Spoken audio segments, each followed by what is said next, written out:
My mother stared straight at me across the dining table. Her voice was calm, but her eyes were sharp enough to cut glass. Don't come back here, Mia. You're not invited anymore. Not to dinners, not to holidays, not to anything. You're done. I blinked. Because I spoke the truth? Because you embarrassed this family, she said, and you don't get second chances. My father looked away. My older brother smirked. My grandmother sighed like she'd seen this all before. I'm Mia, and I'm 35 years old. Here's what you need to know about me.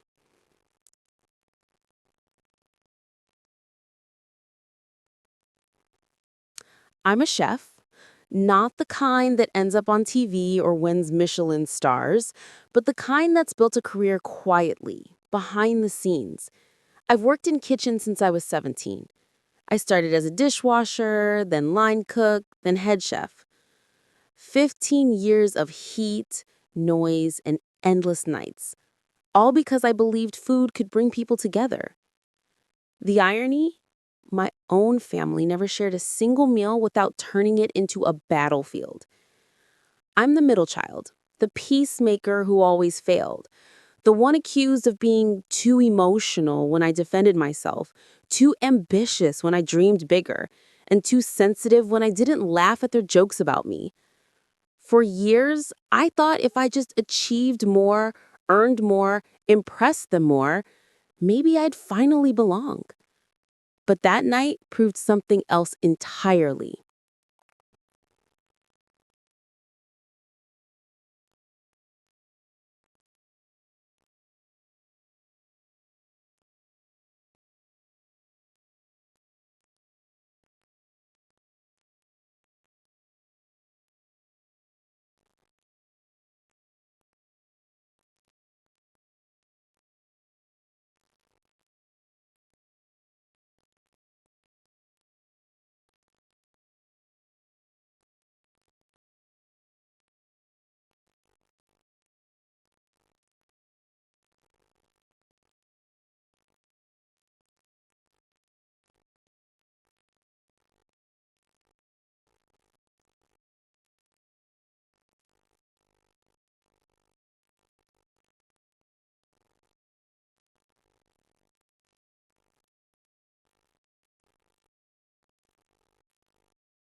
A few months later, I got an email from a food journalist who'd found my Instagram posts documenting the build. She wanted to feature the hearth in an article about women redefining hospitality. When the story came out, it exploded. Suddenly, I had influencers visiting, corporate clients booking private events, and food critics writing things like, "A warm, defiant heart beats inside this restaurant, and her name is Mia." The reservation list filled for 3 months straight. And then the phone rang. It was my mother. I hadn't heard her voice in almost a year. "Mia," she said, her tone cautious, "your restaurant was in the paper. Congratulations." "Thank you," I said. "Your father and I were wondering," she hesitated, "would it be possible to get a table for your father's birthday? Just family." I took a long breath. "You told me I wasn't invited anymore, remember?" "That was said in anger," she said quickly. "You know we didn't mean it." I paused. "For 35 years, Mom, you've treated your anger as truth. You've used it to control me. I believed it for too long." "Mia, please," she said softly. "We just want to celebrate together." I smiled. "Of course. You can make a reservation online like everyone else." There was a long silence. "You're charging your own family?" "Yes," I said. "And they'll be treated exactly like every other guest, with warmth, but with boundaries." The night they came in, the hearth was packed. Cameras flashed as a lifestyle blogger filmed the ambiance. The open kitchen glowed under soft golden light. I stepped out from behind the counter in my chef's coat. My staff clapped as I passed. My mother's eyes were wide.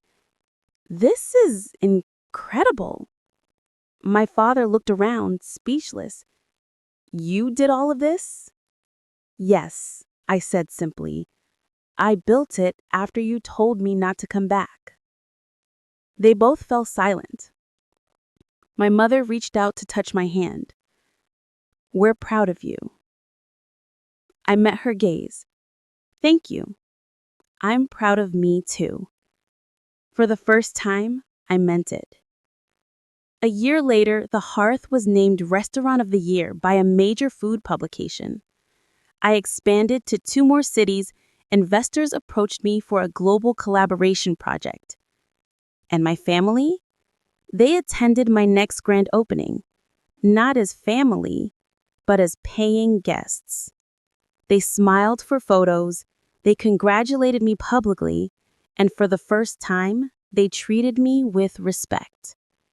But here's what I realized. I didn't need their approval anymore. Their rejection had given me the gift of freedom. My mom once said, "You'll never be invited again." At that time, those words felt final, like a door slamming shut that would never open again. I thought it meant I'd lost everything. Family dinners, holidays, laughter, belonging. But over time, I realized what she'd really done was set me free. She was right. I was never invited back into their world, and that turned out to be the best thing that ever happened to me. Because I built one of my own, from the ground up. A world where kindness replaced competition, where honesty wasn't punished, and where I didn't have to shrink to fit someone else's comfort.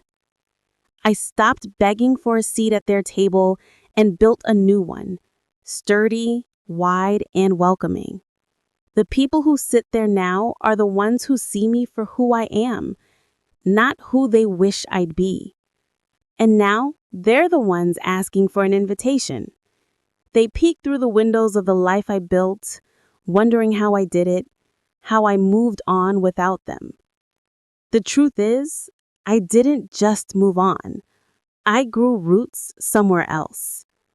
I stopped chasing approval and started creating peace. If your family ever told you you'd never belong, hear me. You don't need their table. You are not unworthy because they failed to understand you. You are not broken because they turned you away. Sometimes rejection is just redirection, the universe pointing you back to yourself. So build your own table. Make it beautiful enough that those who doubted you will wish they hadn't. Make it strong enough that you never need to ask for a seat again.